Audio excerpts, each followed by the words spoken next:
What is your idea of true power?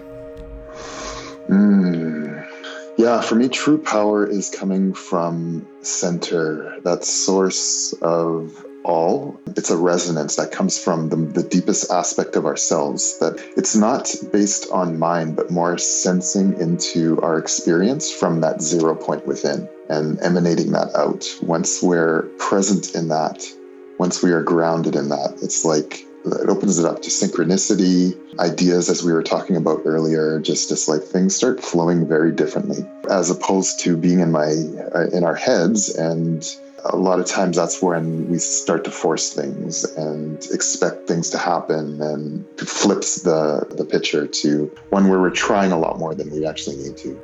At this time, what is the purpose of your life? What do you feel life is calling you to do? Yeah, so mine is to integrate the creativity into my work. I want to take people through experiences that help them to connect to the parts that they need to themselves. Healing. What is healing to you? And what are some of the misconceptions we have about it? Ooh, yes.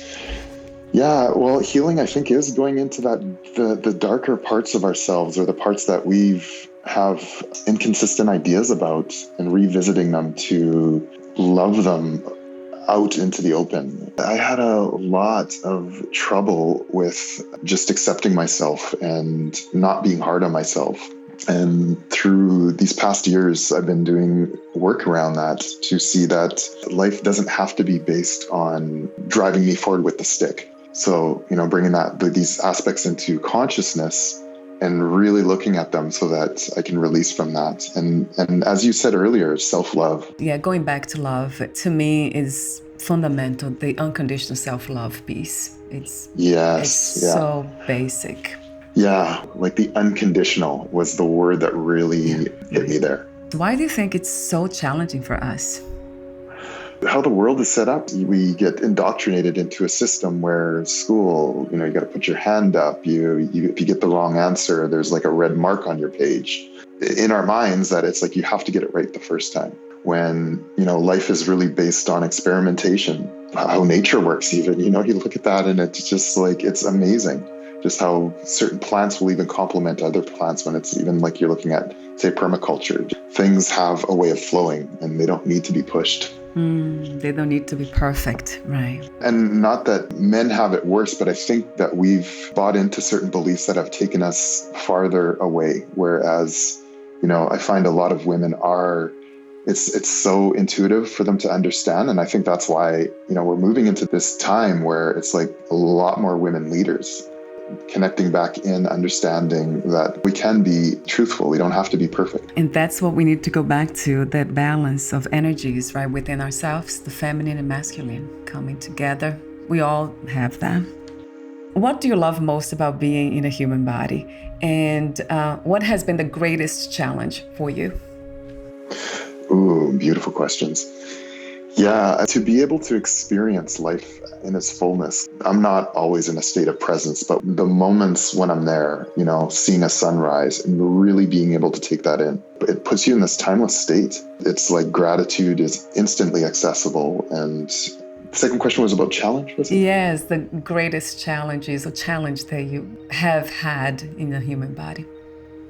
Yeah, it's been to accept life, accept the challenges as actually positive things that are helping me, not being able to fully step into my moment because I was holding myself back based on ideas I was carrying forward. So that and fully coming into my body through the later part of my life now, I'm really honoring that. And that's what healing is all about, yeah. Feeling our feelings, honoring everything.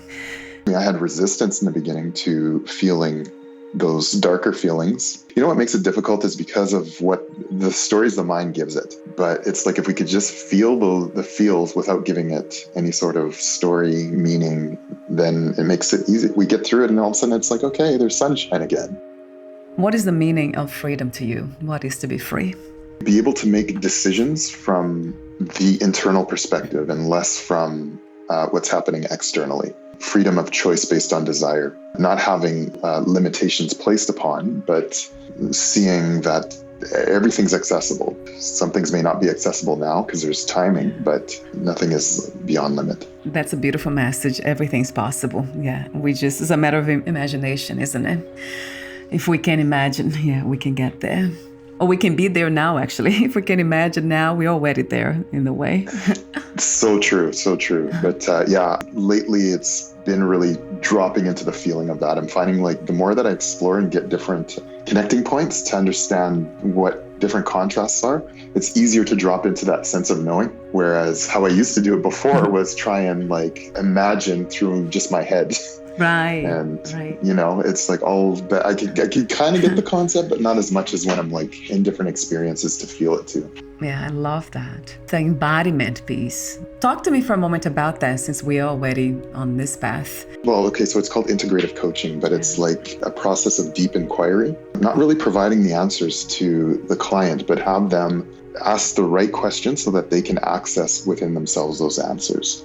And embodiment comes into that where there's a lot of different breathing activities, but not just for the sake of relaxation, but to help bring in different answers, like them accessing the answers for themselves.